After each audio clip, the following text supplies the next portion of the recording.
So welcome back to my channels. I am Pharmacy. So today I will discuss about it miscellaneous compound fifth topic astringents. So mainly basically हम जानेंगे astringents हैं क्या चीज़ क्या work करते हैं और कैसे वर्क करते हैं। तो astringents का मतलब होता है कि जब कोई जैसे कि आप लोग कभी शेव करवाने के लिए जाते हैं या फिर कटिंग कराने के लिए जाते हैं तो कहीं कट जाता है तो जिससे हम हेयर सैलून वाले से क्या करता है वो फिटकरी लगा देता है। तो लाइक अ फिटकरी, तो जो फिटकरी होती है वो एक एस्ट्रिंजेंस का काम करती है। डेफिनेशन में क्लियरली आ रहा है। So let's start. Adstringents are the substances which are used to treat the damaged skin, mouth and mucous membrane. Simply ये क्या है?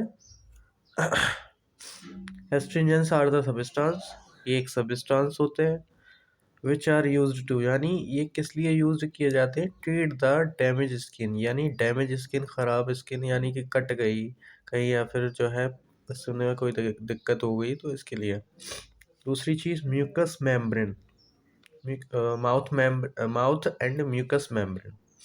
माउथ में कभी अल्सर टाइप का हो जाता है, मतलब छाले वगैरह हो जाते हैं ना, तो कहते हैं फिटकरी से गरारे कर लो, है ना। तो सॉरी, वो जो नमक होता है हमारा कोई, उससे गरारे कर लो। And mucus membrane, mucus membrane क्या है?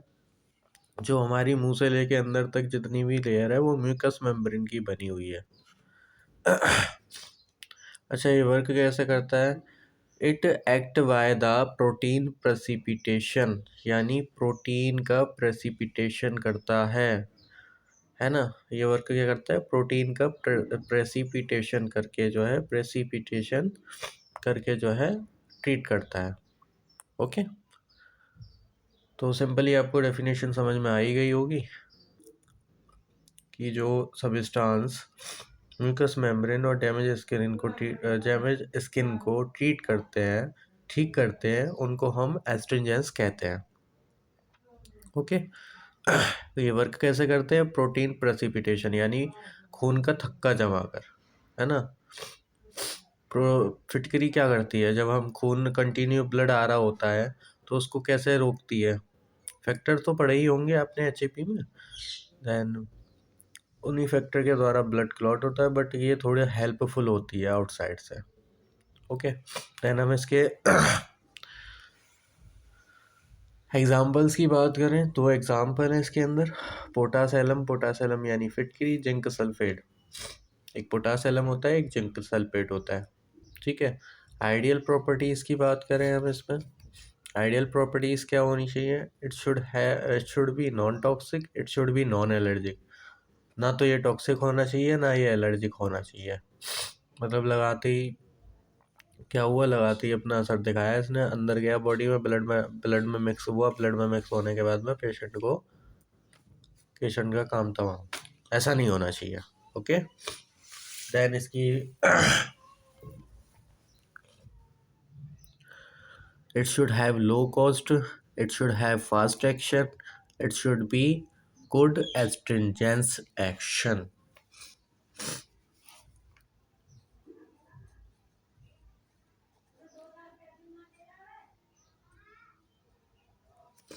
ओके, फर्दर इसकी क्लासिफिकेशन के बारे में बात करें, divided in two type, only two types में डिवाइडेड है ये। फर्स्ट है इसका वेजिटेबल एस्ट्रिंजेंस, दूसरा है इसका मेटेलिक एस्ट्रिंजेंस। वेजिटेबल एस्ट्रिंजेंस क्या होते हैं? Vegetable astringents are the substance which obtained by the plant known as vegetable astringents, यानी कि ये वो सब्सटेंस होते हैं, वेजिटेबल एस्ट्रिंजेंस वह सब्सटेंस होते हैं जो कि ऑप्टेन किए जाते हैं प्लांट से, by the plants non as vegetable astringents, यानी कि जो प्लांट्स होते हैं, some special plants which treat the which act as a astringent is used to vegetable astringents is known as vegetable astringents. Okay, then हम इसके example की बात करें तो टेनिक एसिड, टेनिक एसिड का मतलब होता है चाय पत्ती, यानी जो चाय की पत्ती में पाया जाता है, जो चाय की पत्ती होती है वो एज ए वेजिटेबल एस्ट्रिंजेंस। केटेचू, केटेचू का मतलब कत्था, जो कत्था होता है ना पान छाली में लगा के जो खाते हैं, चूना कत्था बोलते हैं। बहुत से लोग बोलते हैं, वो सुना होगा चूना लगा रहा है, तो वही वाला चूना कत्था है ये। ठीक है, ये यहाँ तक तो समझ में आ ही गया होगा। देन आगे मेटेलिक एस्ट्रिंजेंस के बारे में बात करते हैं। Metallic astringents are the substance which has metallic nature is known as metallic astringents। ये क्या है? metallic astringents are the substance, ये substances होते हैं जो कि क्या है, which has metallic nature, ये जो कि metallic nature के होते हैं। जैसे कि जिंक सल्फेट, जिंक सल्फेट का पूरा फॉर्मूला है ZnSO4.7H2O। देन इसके हम कंपाउंड की बात करें, कंपाउंड्स की बात करें तो कंपाउंड्स इसके जो है मॉलिक्यूलर फार्मूला क्या होता है इसका? मॉलिक्यूलर फार्मूला ये होता है कि ZnSO4.7H2O, यानी जिंक सल्फेट 0.7H2O। पानी का कितना लग रहा है? 7। देन मॉलिक्यूलर वेट की बात आती है, मॉलिक्यूलर वेट कितना है इसका? 2.87 ग्राम, 0.54 ग्राम पर मोल। आपको एक चीज़ बताई थी मैंने इसके ऊपर पिछले लेक्चर में। तो जो हमारा ये साइन होता है ऐसे करके, ये साइन बना दें हम, तो इसके बाद में हमें पॉइंट लगाने की ज़रूरत नहीं पड़ेगी। अगर इसके आगे ये साइन बना दें हम इस तरीके का, तो हमें फिर पॉइंट लगाने की ज़रूरत नहीं पड़ती है। ठीक है, देन इसका सिनोनिम क्या होता है? White vitriol. आगे पिछले लेक्चर्स में आपने पढ़ा ही होगा ब्लू विट्रॉल, ग्रीन विट्रॉल। तो ब्लू विट्रॉल क्या करता है हमारा? CuSO4.5H2O। देन FeSO4 क्या था हमारा? Green vitriol. ग्रीन विट्रॉल क्या काम कर रहा था? FeSO4.7H2O। ग्रीन विट्रॉल हमारा हेमेटोनिक सेक्शन कर रहा था, जो कि ब्लड इंक्रीज कर रहा था।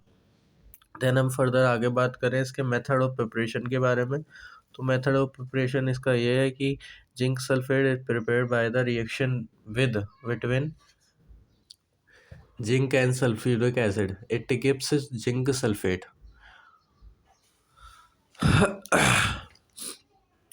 Zn plus 2H2SO4, it gives ZnSO4, 2 hydrogen निकले, 2 हाइड्रोजन है एंड SO4, इसके अंदर से गैस SO2 गैस निकलेगी इसमें से, सल्फ्यूरिक डाइऑक्साइड।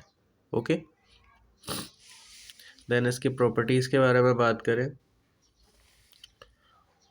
प्रॉपर्टीज़ क्या है इसकी?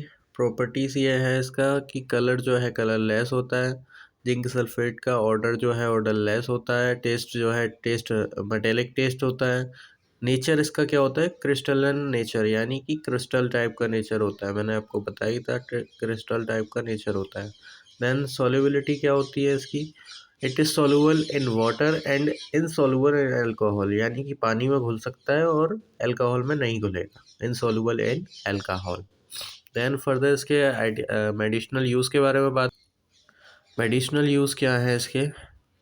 It is used as a astringents, astringents first है इसका, ये तो मेनली लिखना ही है, जब ये हमारा एस्ट्रिंजेंस में आ रहा है तो मेनली आप मेडिसिनल यूज़ में एस्ट्रिंजेंस तो लिखेंगे फर्स्ट पैराग्राफ में।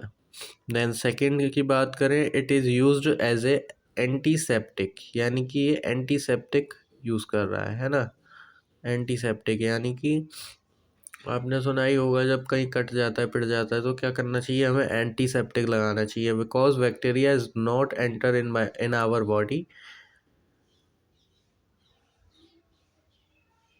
बाय द कटिंग सरफेस, यानी कि जब हमारा बॉडी का कोई भी हिस्सा कट जाता है तो क्या रहता है, हमारा बैक्टीरियाज या फिर कोई जर्म्स का डर रहता है अंदर आने के लिए, अंदर आने का। अगर बॉडी के अंदर आएगा तो वो और ज़्यादा डैमेज होगा, इसीलिए तुरंत क्या करता है डॉक्टर? एंटीसेप्टिक लगाता है जब कहीं कट पिट जाता है, उसके बाद में स्टार्ट करता है।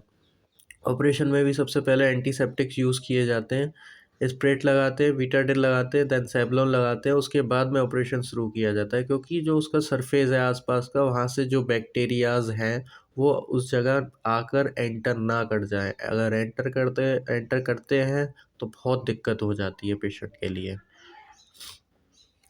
ठीक है। Then it is used in treat the acne. आपने बहुत सारे, मतलब एक एक्ने करके जो है आइकॉन कंपनी का ट्यूब आया करता था, एक्ने करके आया आता है अभी, वो जो है थोड़ा एक्ने के लिए यूज़ होता है, लाइक पिंपल्स वगैरह हो जाते हैं तो एक्ने के लिए यूज़ होता है। Then it is used to treat the dandruff, यानी इससे क्या होता है, ZnSO4 से डैंड्रफ भी ट्रीट किया जाता है। डैंड्रफ का मतलब ज़्यादा खुश्की हो रही है किसी के सर में, जो खुश्की हो जाती है ना, बोलते हैं लोग कि खुश्की हो रही है, तो डैंड्रफ के लिए भी ये यूज़ किया जाता है। देन ये तो हमारे बाकी के घर के ही हैं तीनों, ये तो इजीली सब सारे के सारे जहाँ भी ये मेडिसिनल यूज़ आते हैं वहाँ सब के सब पे ये लिख देना है आपको आँख नीचे। It is used for laboratory purpose, it is used for study purpose, it is used for medicinal preparation and industries. Simply. Then अब हम इसके दूसरे एग्जाम्पल के बारे में बात कर लें, पोटास एलम के बारे में। ये थोड़ा जो है हमारा मेनली जो है ध्यान देने वाला टॉपिक है, ये एग्ज़ाम में अक्सर करके पूछा जाता है, खासकर प्रिपरेशन इसी की पूछी जाती है, तो इस पर थोड़ा सा ज़्यादा फोकस रखें। ठीक है। तो पोटासेलम क्या होता है, पोटासेलम के फार्मूलाज के बारे में बात करें तो K2SO4 पॉइंट Al2SO4 का होल थ्राइस, ओके, 0.24H2O, यानी कि इसके अंदर 24 वाटर है। ठीक है। तो मेनली फार्मूला याद रखो इसका, ये याद रखना है, 24H2O तो लगाना ही है इसमें। वैसे भी एक चीज़ अगर आप याद रख लो ना आगे की, तो पीछे की तो याद आ ही जाती है, ये तो फैक्ट है। तो K2SO4, ठीक है, पॉइंट Al2SO4 का whole thrice, okay. Then formulas इसका सेम है, K2SO4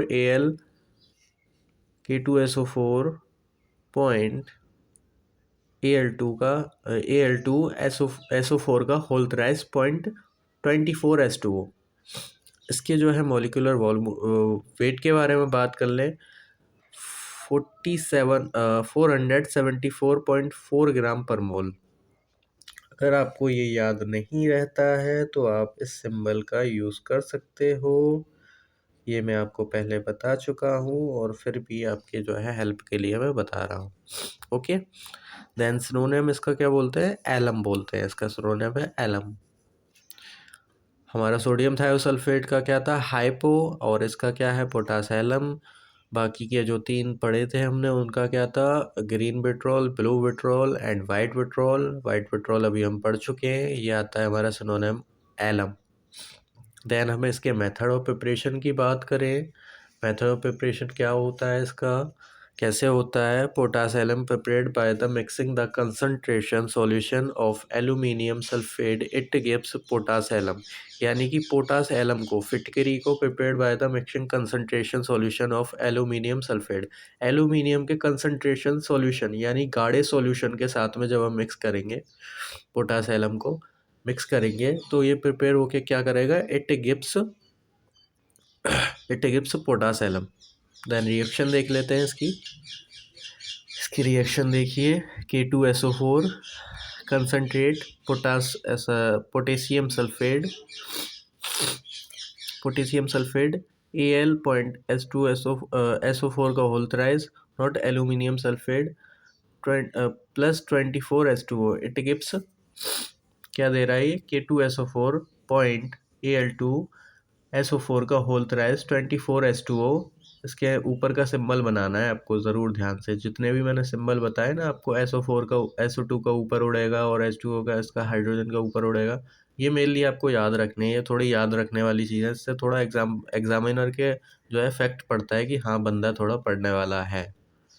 देन हम इसकी प्रॉपर्टीज़ के बारे में बात करें, प्रॉपर्टीज़ क्या है इसकी, कलर इसका कलरलेस है, ऑर्डर इसका ऑर्डरलेस है, टेस्ट इसका स्वीट, एस्ट्रिंजेंस, एस्ट्रिंजेंस कैसा लगता है, कभी कभी आप टेस्ट करके देखिएगा पोटासैलम को, फिटकरी को, तो थोड़ा मीठा लगता है, मतलब चटकीला तो होता ही है, मतलब एकदम अकड़ा देता है, टंग को, लेकिन क्या है, ये थोड़ा स्वीट होता है, स्वीट। देन क्रिस्टल नेचर के बारे में बात करें, नेचर इसका क्रिस्टलाइन है। सॉल्युबिलिटी के बारे में बात करें तो it is soluble in water and insoluble in alcohol. ये वाटर में डिज़ोल्व हो जाता है बट अल्कोहल में डिज़ोल्व नहीं होता। देन इसके हीटिंग के बारे में बात करें, इसका बनाने का तरीके के लिए, तो हीट करेंगे हम इसको।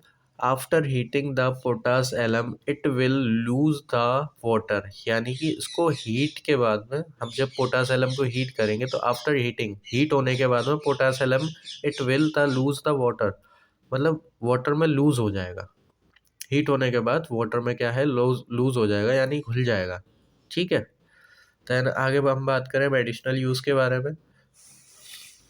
फर्दर मेडिसिनल यूज़ के बारे में बात करें, it is used as a astringents. Mainly आपको बताया गया था कि एस्ट्रिंजेंस में यूज़ होता है ये।